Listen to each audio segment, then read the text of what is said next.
आत्मसम्मान की बात है। मैं हूं बागड़ी, मैं दावे के साथ कहता हूं, सम्मान के साथ कहता हूं, स्वाभिमान के साथ कहता हूं, मैं बागड़ी हूं। हिम्मत है लाओ लठ करके दिखाओ मेरा इलाज, हिम्मत है तो लाओ लठ और मेरा इलाज करके दिखाओ। तो ये कह रहे पहले आप कांग्रेस में थे, फिर बीजेपी में, अब आप पार्टी में, तो ये कहीं भी पाड़ा बदल लेते हैं मौका दे। अब शब्दों का अलोकतांत्रिक भाषा का प्रयोग किया था। उन्होंने कहा कि बागड़ी और गादड़ी, बोला ये तो लठा तक अब हुआ है, बोला लोगों लठ टाले हो। मैंने 55 गाँव में हमने दौरा किया, 55 गाँव में लोगों से मिले।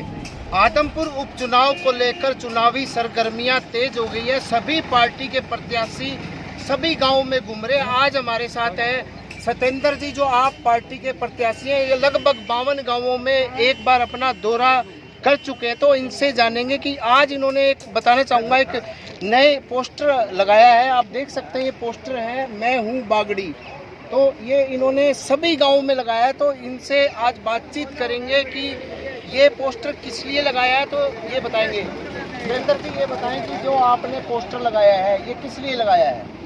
देखिए, आज से 15 साल पहले एक व्यक्ति ने इस इलाके के आत्मसम्मान को, स्वाभिमान को ललकारने का काम किया था।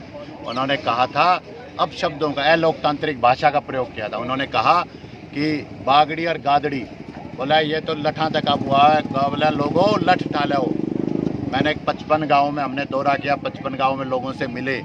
लोगों ने कहा आधारभूत सुविधाएं नहीं है, बिजली नहीं है, पानी नहीं है। ये लोग कभी धर्म के नाम पे, कभी जाति के नाम पे, और अब जाति में भी अंदर ही अंदर बांटने का काम कर रहे हैं। पीड़ा होती है कभी देशवाड़ी की, कभी बागड़ी की, कभी कैसी कैसी बातें करते हैं। तो मैंने कहा आत्मसम्मान की बात है। मैं हूं बागड़ी, मैं दावे के साथ कहता हूं, सम्मान के साथ कहता हूं, स्वाभिमान के साथ कहता हूं, मैं बागड़ी हूं। हिम्मत है लाओ लठ करके दिखाओ मेरा इलाज, हिम्मत है तो लाओ लठ और मेरा इलाज करके दिखाओ। सत्येंद्र जी, कल भगवंत मान जी ने दौरा किया था, यहाँ रोड शो किया था जी, तो उसमें विपक्ष या जो लोगों का कुछ ये कहना है कि विपक्ष का कि उसमें बाहर के लोग ज्यादा थे, यहाँ के लोकल आदमी बहुत कम थे। लोगों का काम है कुछ कहना। अरे कांग्रेस वालों, अरे भाजपा वालों, आम आदमी की चिंता करो, गरीब की, किसान की, मजदूर की, दलित की, पिछड़े की चिंता करो। आम आदमी पार्टी की चिंता मत करो।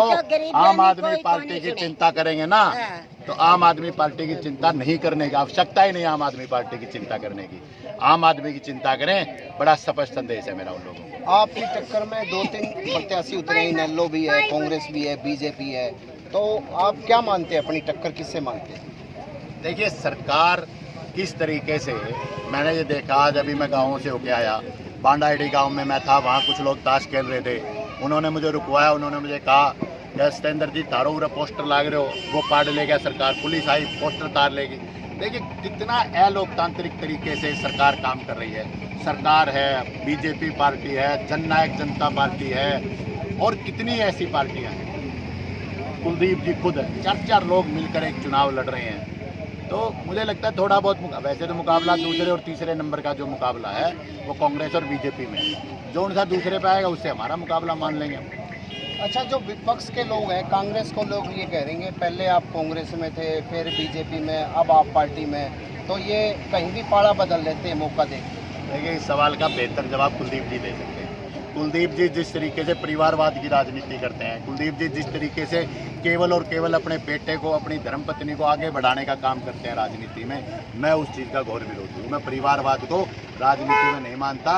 वो केवल और केवल बाबा साहब के सपनों का अपमान होगा, जिसमें उन्होंने संविधान में बिल्कुल क्लियर कहा था, क्लियर सबको एक वोट का अधिकार दिया था।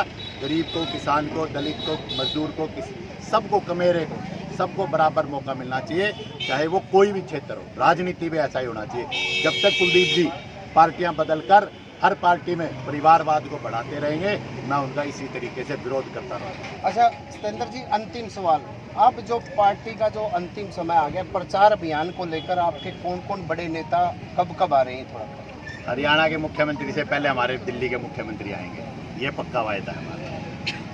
तो क्या कहेंगे, जनता से किस तरह का सपोर्ट मिल रहा है। जनता से ज़बरदस्त सपोर्ट मिला, हर्ष है, उल्लास है, उमंग है, मज़ा आ रहा है।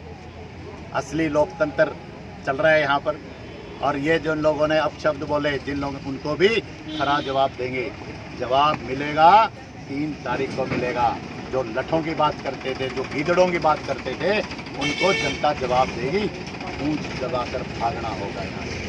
जी, ये थे सतेंद्र जी। इन्होंने यही बताया कि जो आने वाले समय में उनके पार्टी के जो प्रमुख लीडर आएंगे, केजरीवाल जी भी आएंगे, सभी नेता ही आएंगे, और जो ये 52 गांव में पूरा घूम चुके उन्हें काफ़ी समर्थन मिल रहा है। तो ऐसे में देखना ये होगा 3 नवंबर को, मतलब कि लोग इनके पक्ष में कितना मतदान करेंगे। प्रवीण कुमार, हरियाणा तक, हिसार।